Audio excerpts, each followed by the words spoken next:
सर्वमंगल मांगल्ये शिवे सर्वार्थ साधिके शरण्ये त्र्यंबके गौरी नारायणी नमस्तुते है। आप सभी भक्तों का मेरे YouTube चैनल भक्ति सागर में पुनः स्वागत है। आज का अपना वीडियो शुरू करने से पहले आप सभी से विनम्र प्रार्थना है, यदि आप मेरे चैनल पर नए आए हैं और अभी तक मेरे चैनल को सब्सक्राइब नहीं किया है तो व्रत त्योहारों से संबंधित सभी जानकारियां प्राप्त करने के लिए, सभी व्रत कथाएं सुनने के लिए, प्रतिदिन के पंचांग की जानकारी प्राप्त करने के लिए, माघ मास में प्रतिदिन के महात्म्य सुनकर प्रभु भक्ति से निरंतर जुड़े रहने के लिए कृपया मेरे चैनल को सब्सक्राइब अवश्य करें। वीडियो यदि पसंद आता है तो लाइक एंड शेयर भी करें। आप सभी को गुप्त नवरात्र की ढेर सारी शुभकामनाएं। माँ दुर्गा आप सभी पर अपनी असीम कृपा सदा सर्वदा बनाए रखें। जय माता दी। आज से गुप्त नवरात्र प्रारंभ हो रहे हैं जो कि 7 फरवरी तक रहेंगे। गुप्त नवरात्रि के दौरान 10 महाविद्याओं की आराधना की जाती है जो कि माँ दुर्गा के ही रूप हैं। इनकी उत्पत्ति भगवान शिव की पत्नी सती से हुई थी। ये हैं काली, तारा, त्रिपुर सुंदरी, भुवनेश्वरी, भैरवी, छिन्नमस्ता, धूमावती, बगलामुखी, मातंगी और कमला। इनकी साधना से भौतिक सुख मिलते हैं और बंधन से मुक्ति मिलती है। इनकी साधना से संकट दूर होते हैं और मनोकामनाएं पूर्ण होती हैं। गृहस्थ लोगों को गुप्त नवरात्र के दौरान दुर्गा सप्तशती का पाठ अवश्य करना चाहिए। आज से हम अपने चैनल पर प्रतिदिन दुर्गा सप्तशती का पाठ डालेंगे। माँ दुर्गा की पूर्ण कृपा प्राप्त करने के लिए आप उन्हें अवश्य स्मरण करें। आइए आज हम दुर्गा सप्तशती के प्रथम अध्याय का स्मरण करते हैं। यह पाठ करने से पहले दुर्गा सप्तश्लोकी का पाठ करना आवश्यक माना जाता है। आइए सबसे पहले दुर्गा सप्तश्लोकी का पाठ आरंभ करते हैं। यह पाठ सुनना आरंभ करने से पहले आंखें बंद करके माता के रूप का पूर्ण रूप से ध्यान कीजिए और प्यार से बोलिए जय माता दी। शिव जी बोले, हे देवी, तुम भक्तों के लिए सुलभ हो और समस्त कर्मों को विधान करने वाली हो। कलयुग में कामनाओं की सिद्धि हेतु यदि कोई उपाय हो तो उसे अपनी वाणी द्वारा सम्यक रूप से व्यक्त करो। देवी ने कहा, हे देव, आपका मेरे ऊपर बहुत स्नेह है। कलयुग में समस्त कामनाओं को सिद्ध करने वाला जो साधन है वह बतलाऊंगी, सुनो। उसका नाम है अम्बा स्तुति। ओम इस दुर्गा सप्तश्लोकी स्तोत्र मंत्र के नारायण ऋषि हैं, अनुष्टुप छंद हैं, श्री महाकाली, महालक्ष्मी और महासरस्वती देवता हैं। श्री दुर्गा की प्रसन्नता के लिए सप्तश्लोकी दुर्गा पाठ में इसका विनियोग किया जाता है। वे भगवती महामाया देवी ज्ञानियों के भी चित्त को बलपूर्वक खींचकर मोह में डाल देती हैं। माँ दुर्गे आप स्मरण करने पर सब प्राणियों का भय हर लेती हैं और स्वस्थ पुरुषों द्वारा चिंतन करने पर उन्हें परम कल्याणमयी बुद्धि प्रदान करती हैं। दुख, दरिद्रता और भय हरने वाली देवी आपके सिवा दूसरी कौन है जिसका चित्त सबका उपकार करने के लिए सदा ही दयार्थ रहता हो। नारायणी, तुम सब प्रकार का मंगल प्रदान करने वाली मंगलमयी हो, कल्याणदायिनी शिवा हो, सब पुरुषार्थों को सिद्ध करने वाली शरणागत वत्सला, 3 नेत्रों वाली एवं गौरी हो, तुम्हें प्रणाम है। शरण में आए हुए दीनों एवं पीड़ितों की रक्षा में संलग्न रहने वाली तथा सबकी पीड़ा को दूर करने वाली नारायणी देवी तुम्हें नमस्कार है। सर्वस्वरूपा, सर्वेश्वरी तथा सब प्रकार की शक्तियों से संपन्न दिव्य रूपा दुर्गे देवी, सब भयों से हमारी रक्षा करो, तुम्हें नमस्कार है। देवी, तुम प्रसन्न होने पर सब रोगों को नष्ट कर देती हो और कुपित होने पर मनोवांछित सभी कामनाओं का नाश कर देती हो। जो लोग तुम्हारी शरण में जा चुके हैं उन पर विपत्ति तो आती ही नहीं। तुम्हारी शरण में गए हुए मनुष्य दूसरों को शरण देने वाले हो जाते हैं। सर्वेश्वरी, तुम इसी प्रकार तीनों लोकों की समस्त बाधाओं को शांत करो और हमारे शत्रुओं का नाश करती रहो। जय मां अम्बे, जय जगदम्बे।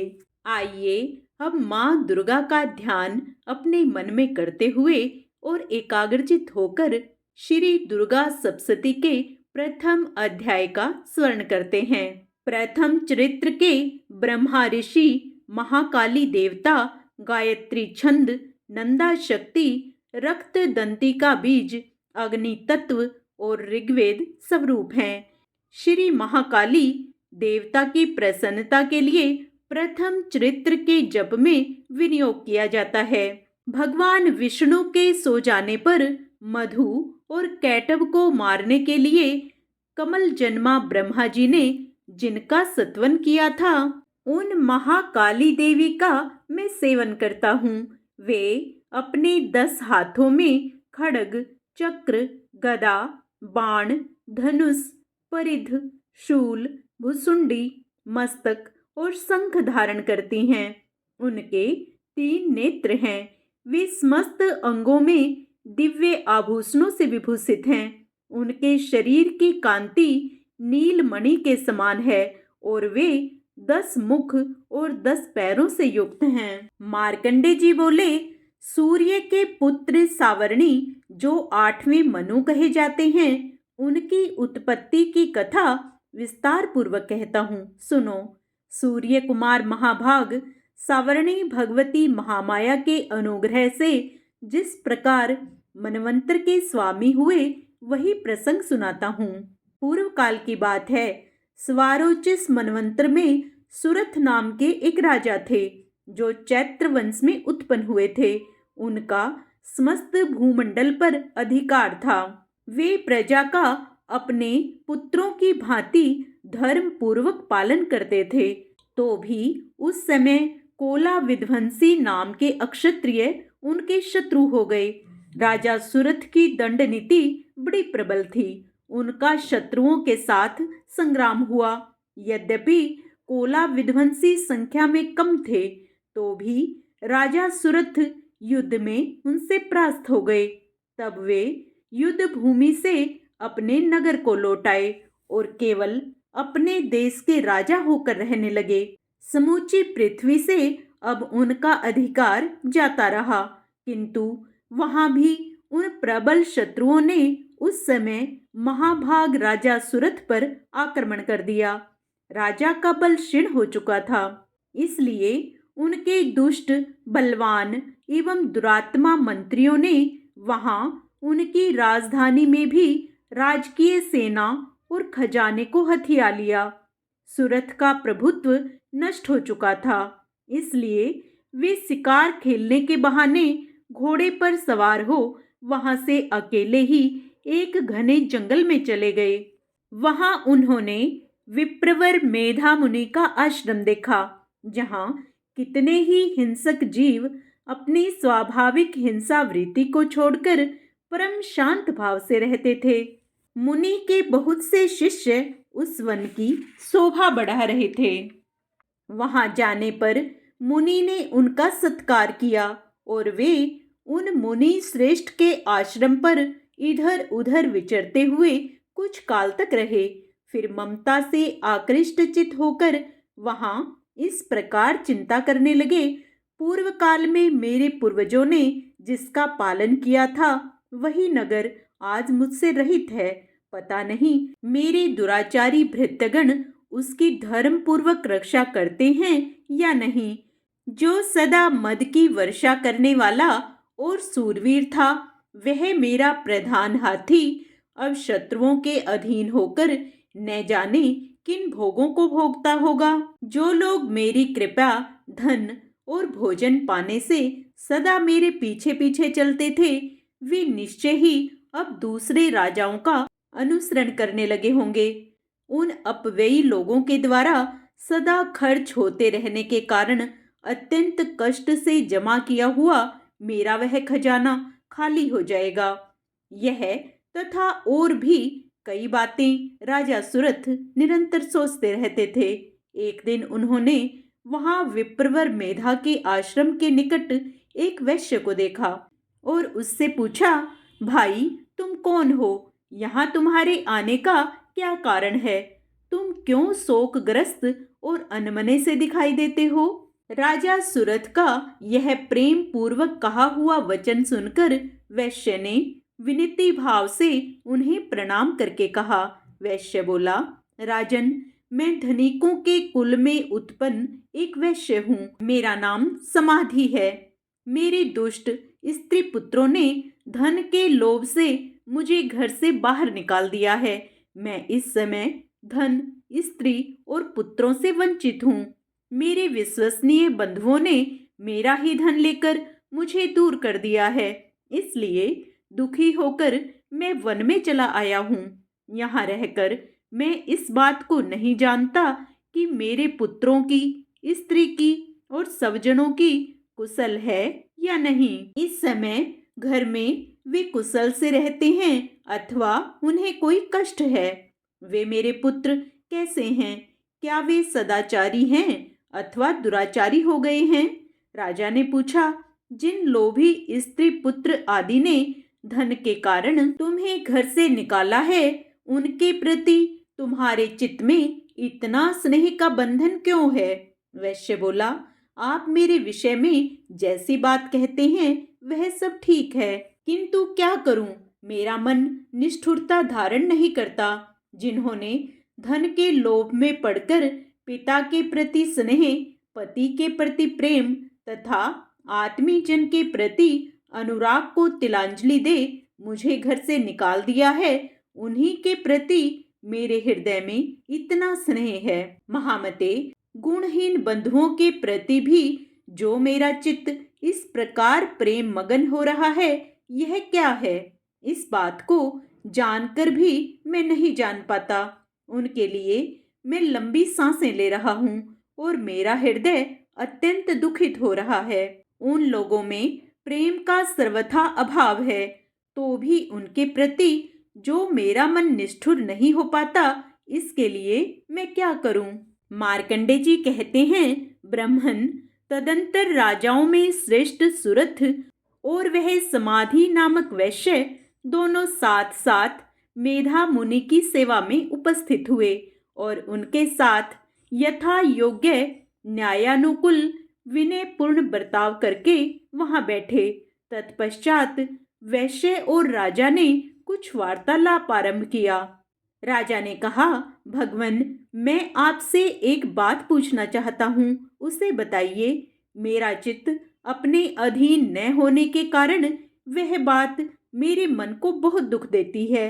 जो राज्य मेरे हाथ से चला गया है, उसमें और उसके संपूर्ण अंगों में मेरी ममता बनी हुई है।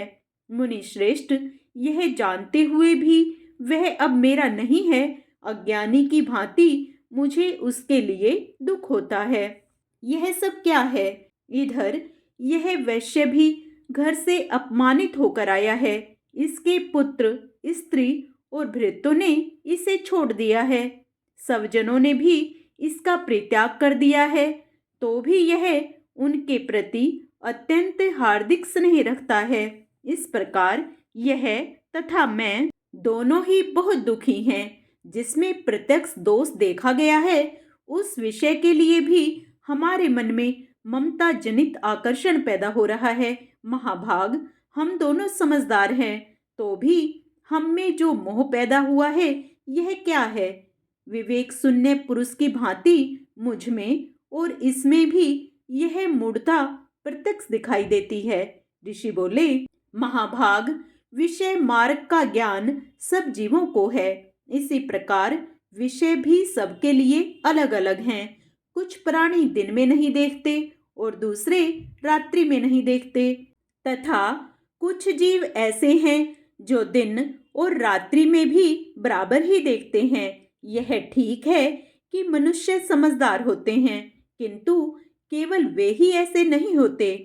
पशु, पक्षी और मृग आदि सभी प्राणी समझदार होते हैं। मनुष्यों की समझ भी वैसी ही होती है जैसी उन मृग और पक्षियों की होती है, तथा जैसी मनुष्यों की होती है वैसी ही उन मृग पक्षी आदि की होती है। यह तथा अन्य बातें भी प्राय दोनों में समान ही हैं। समझ होने पर भी इन पक्षियों को तो देखो, ये स्वयं भूख से पीड़ित होते हुए भी मोहवश बच्चों की चोंच में कितने चाव से अन्न के दाने डाल रहे हैं। नरश्रेष्ठ, क्या तुम नहीं देखते कि ये मनुष्य समझदार होते हुए भी लोभवश अपने किए हुए उपकार का बदला पाने के लिए पुत्रों की अभिलाषा करते हैं।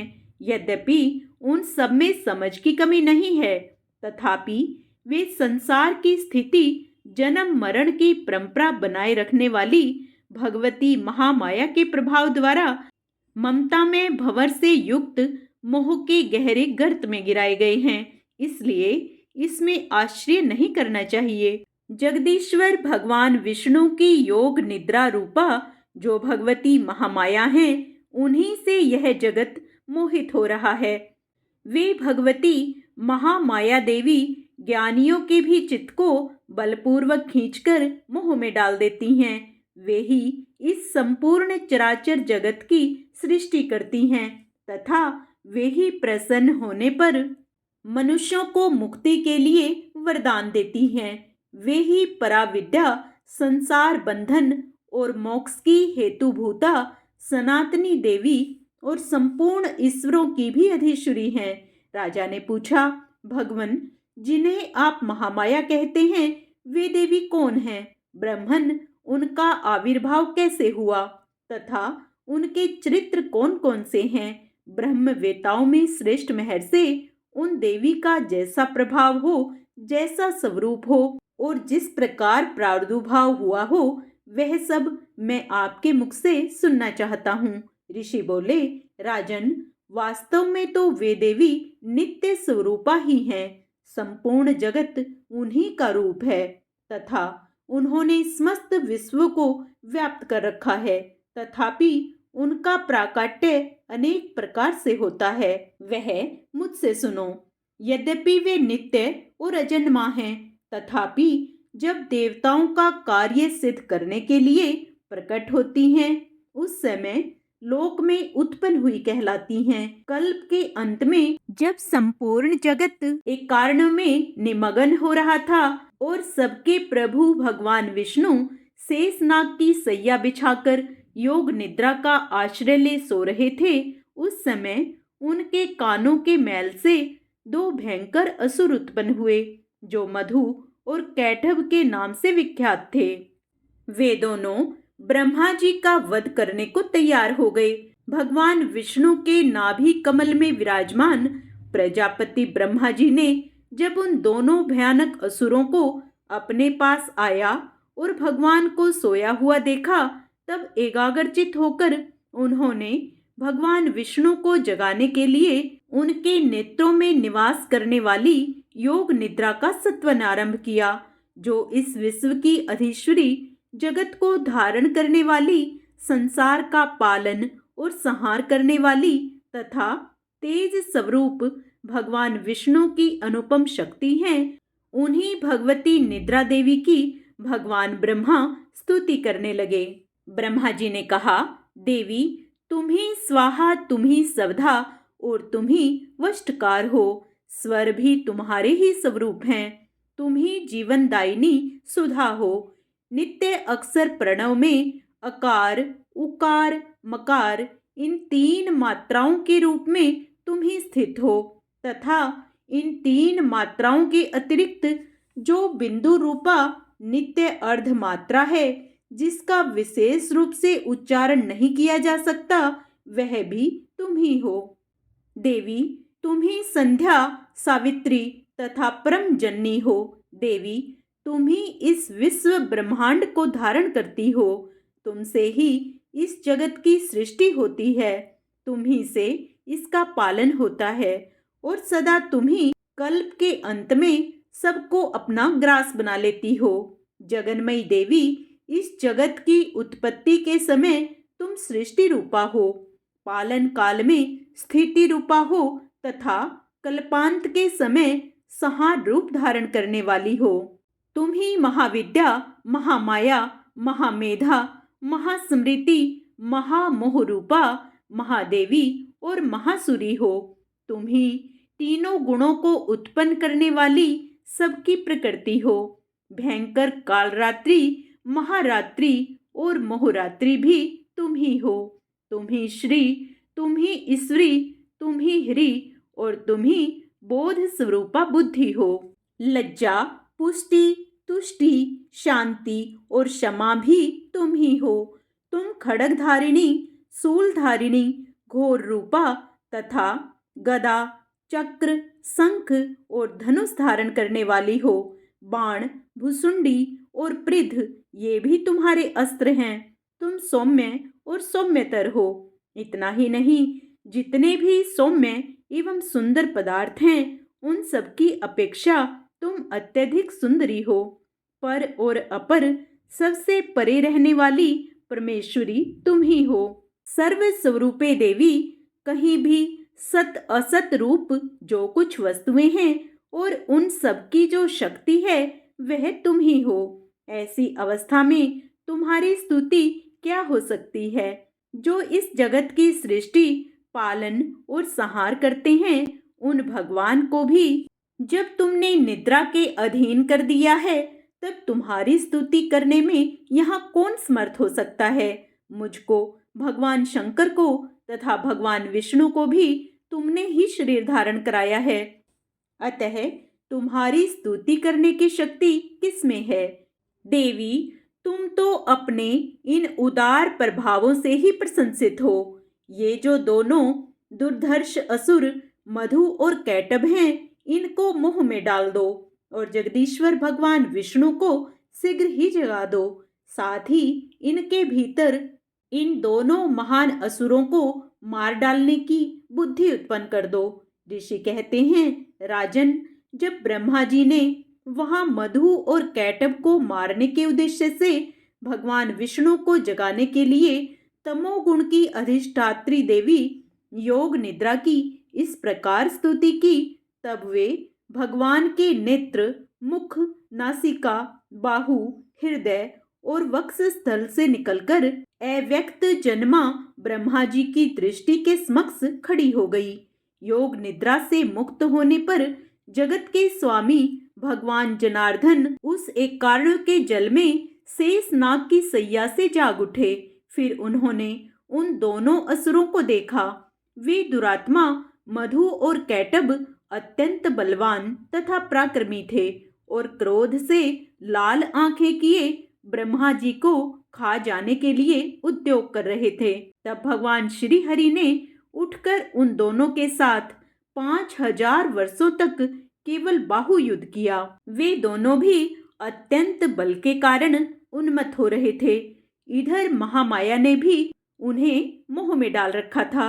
इसलिए वे भगवान विष्णु से कहने लगे, हम तुम्हारी वीरता से संतुष्ट हैं, तुम हम लोगों से कोई वर मांगो।